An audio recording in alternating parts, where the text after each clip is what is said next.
Hey everyone, let's talk about crypto staking, which you do not need to think about, do not need to worry about, and can't even do with Bitcoin. So what is staking? Well, crypto tokens that you should not own, don't need to own, and that are a bad investment, use a mechanism for validating transactions called staking. Not all of them do, but some of them do, like Ethereum. So what is staking? Well, staking is a way that whoever owns the most tokens of that type gets to determine which transactions are valid on the network. Now, this is a horrible idea because why would you ever want whoever owns the most of the money to decide what is valid on the network? The whole point of money is that nobody should get to decide what is and is not valid. It ought to be as simple as the cryptographic signatures of if you own the Bitcoin, it's yours. And that is the way Bitcoin works. But that's not the way Ethereum works and a variety of other platforms, Solana and others. They have a mechanism called staking where you stake your cryptocurrency. You get a yield for that, meaning they give you extra tokens, and then you become a validator for what is legit and not legit on the network. Now, the truth is you're not the validator. Whoever is staking on your behalf is the validator. So if you're staking with Coinbase or Gemini or Kraken or Binance or some company like that, they are the one doing the staking. They are the ones deciding what is valid and invalid as far as transactions on the network. And then they're keeping part of the reward, the staking reward, and they're sharing part of that reward with you.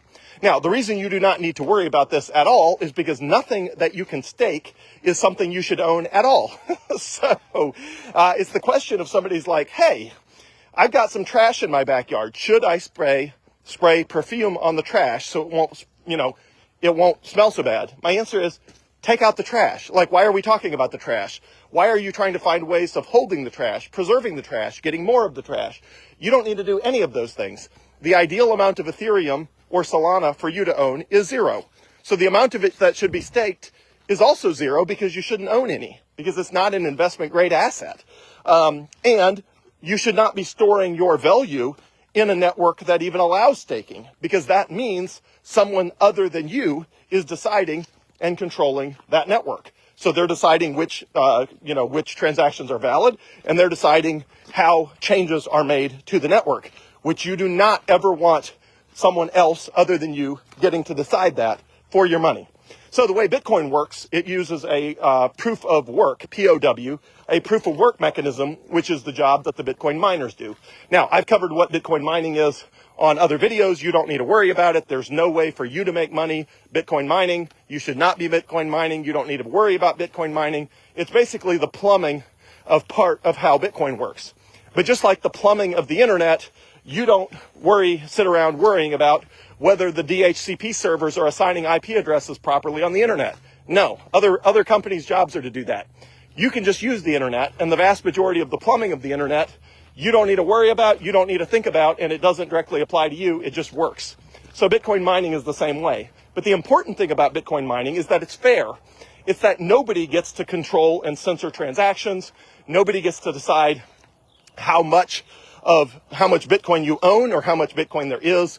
All of that is hard-coded in the laws and rules of the network, and there's no concept of staking where people can monkey with things. So if somebody said, how much of my net worth should I feel comfortable having in Ethereum or Solana or any of that, I would say 0.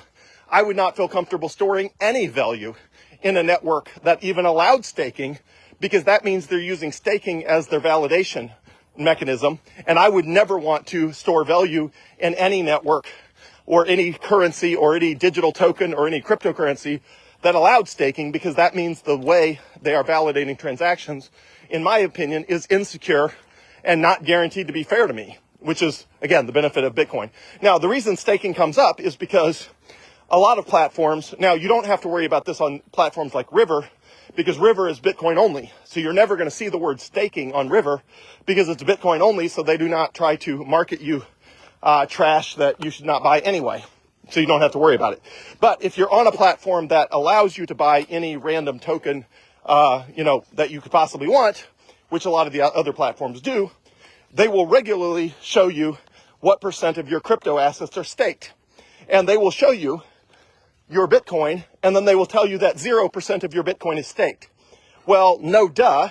Of course, 0% of your Bitcoin is staked because you can't stake Bitcoin. So if the only asset in your portfolio is Bitcoin, they should not even show you staking, because showing you staking indicates, as people ask me, they regularly text me and they're like, hey, what is this staking thing and should I be doing it with my Bitcoin? My answer is the same, which is staking is not something that even applies to Bitcoin. The cryptocurrency platforms that are showing you the word staking should not be showing it to you because Bitcoin is the only thing you have on their platform. So there's no benefit to them telling you that 0% of your cryptocurrency is staked. Now, the reason they do that is they do not want you to own only Bitcoin. Cryptocurrency exchanges make a lot more money if you are buying and selling and holding assets that are not Bitcoin. Bitcoin is the asset they probably make the least amount on because people just buy it and hold it until they spend it, which is exactly what you're supposed to do with Bitcoin. But what the cryptocurrency platforms generally want you to do is cryptocurrency trading with altcoins. So they want you to wake up every morning and sell a little bit of Ethereum, buy a little bit of Solana, buy a little bit of Dogecoin, sell a little bit of Shiba Inu, sell a little XRP, buy a little of this junk, buy a little of that junk. Anytime you're trading worthless tokens, they are making money, 1%, 2%, however much, on every transaction. So centralized exchanges generally want you to trade as much as possible, and the more junk you own, the more money they make. So that is not what you want to do, though. What you want to do is own only Bitcoin, ignore all the trash on there, and, if it shows that 0% of your crypto is staked, good for you. Hopefully that means you own exclusively Bitcoin and that you can't stake Bitcoin, so of course the number is 0. Now, that is why, for people that are new, for the first few years at least, I recommend that, or I should say, I recommend Coinbase and River, but most people that are new to cryptocurrency and new to Bitcoin, most of them, River works better for the first few years. And the reason is River is not doing any of that to you. They're not marketing you all these random tokens you shouldn't own. They're not telling you that you have 0% of your assets staked. They are not constantly telling you that you should be, doing futures trading and, doing puts and calls and perpetual swaps and, all this ridiculous stuff that you should not be doing and that almost everybody who does loses money. They should not be telling you that because that is not stuff that is good for you. So I like River because River doesn't bombard you with any of that. Every question River ever asks you is a question that's trying to improve your Bitcoin journey. And the way River makes money is they charge a 1% fee when you buy or sell Bitcoin, which is fine. That's for the service of connecting your Bitcoin to the US dollar network all over the world. Great. It's 1%. That's, pretty competitive in the grand scheme. And if you're buying it Bitcoin on a recurring buys, meaning you have it set to buy the same amount every week, you only pay the fees on the first week, and then you get to buy Bitcoin for free ever after, which is pretty fantastic. So you buy it for free on recurring buys every week. And then when you want to spend it, it costs you 1%.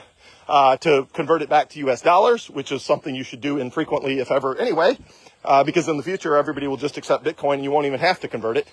But anyway, so platforms like River are just a lot easier for people to use because they don't even offer staking, and staking's not even a thing for Bitcoin anyway. So what is staking? Something you shouldn't worry about, something that unsecure networks use, and something that I would never store value in a network that use staking. And so the ideal amount of staking you should do is 0. The ideal amount of assets you should own that allow you to stake is 0. And ideally, the platforms would not be constantly telling you you're doing it wrong and you should be staking stuff when all you own is Bitcoin, because that makes no sense because you can't even stake it anyway. But anyway, that's what staking is. Avoid all that junk, trash, and everything else. Buy Bitcoin. Sit on it as long as conceivably possible. That is the path to success. Have a great day, everyone. Thanks.